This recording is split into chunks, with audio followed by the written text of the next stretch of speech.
कहीं विवाद तो कहीं पुराना इतिहास। संभल की कहानी में छुपा वो इतिहास जो सामने नहीं आता तो शायद मिट ही जाता है। संभल में मस्जिद मंदिर की जगह बनी है। संभल में दशकों पुराने बंद मंदिर मिल रहे हैं। संभल में हिंदू आबादी कम होने के साथ इस क्षेत्र का स्वर्णिम इतिहास भी खो गया। लेकिन संभल हिंसा के बाद इस पूरे क्षेत्र की छानबीन करने के दौरान जो चीजें सामने आ रही हैं, वो हैरान करने वाली हैं। इसी कड़ी में संभल में एक बावड़ी मिली जिसकी खुदाई लगातार की जा रही है। संभल बावड़ी की खुदाई में अब दूसरी मंजिल मिल गई है। आइए समझते हैं क्या है संभल का पूरा मामला।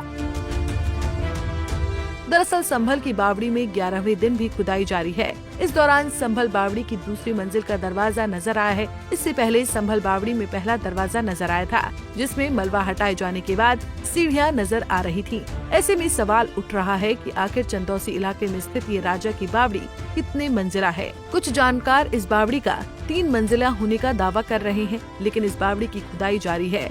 इसमें कितनी मंजिलें हैं, इसका पता खुदाई समाप्त होने के बाद ही चल सकेगा। इस समय यहाँ पर दर्जनों मजदूर मलबे को हटाने का काम कर रहे हैं। इस ऐतिहासिक बावड़ी के साथ कुएं ढूंढने का भी काम जारी है। आइए जानते हैं बावड़ी का इतिहास क्या कहता है। संभल बावड़ी का इतिहास।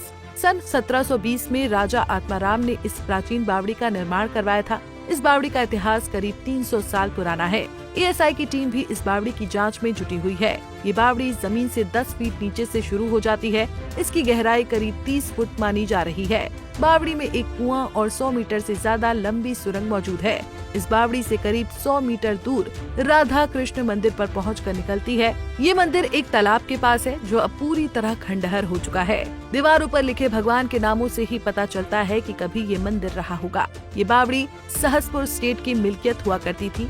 सैनिकों की टुकड़ियां इस बावड़ी में रुकती थी। बावड़ी जमीन के इतने अंदर थी कि उस पर तोप गोलों का असर भी संभव नहीं था।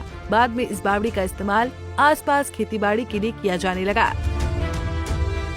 बता दें, संभल में छानबीन का काम शाही मस्जिद में किए सर्वे के दौरान हुई हिंसा के बाद शुरू हुई और उपद्रवियों की खोजबीन की जाने लगी तो बिजली चोरी का खुलासा हो गया। इस विवाद के बाद यहाँ पर कई मंदिर मिले जो लंबे समय से बंद थे। संभल में अब तक क्या क्या मिला। संभल में छानबीन के दौरान सबसे पहले शिव मंदिर मिला। 14 दिसंबर को पुलिस जब दीपा राय इलाके में चेकिंग करने पहुंची तो एक मंदिर मिला जिसको लेकर दावा किया जा रहा है कि वो 1978 का है और 46 साल से बंद है। इस मंदिर का नाम प्राचीन संभलेश्वर मंदिर रखा गया, जिसमें शिवलिंग के साथ साथ हनुमान जी की भी प्रतिमा है।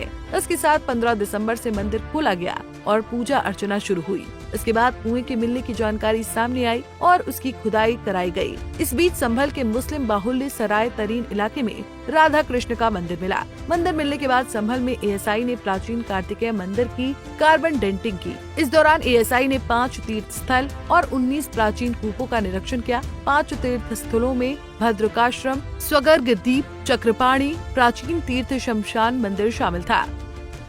बहरहाल संभल में हिंदू संस्कृति की धरोहरों का इतिहास उजागर हो रहा है।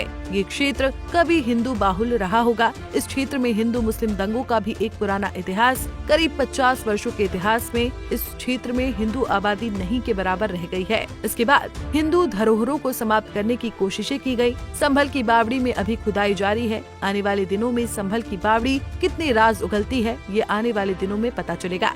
देश और दुनिया की बड़ी खबरों के लिए देखते रहिए पंजाब केसरी टीवी। हमसे जुड़े रहने के लिए हमारे YouTube चैनल को सब्सक्राइब करें और नई वीडियो की नोटिफिकेशन के लिए बेल आइकॉन को दबाएं।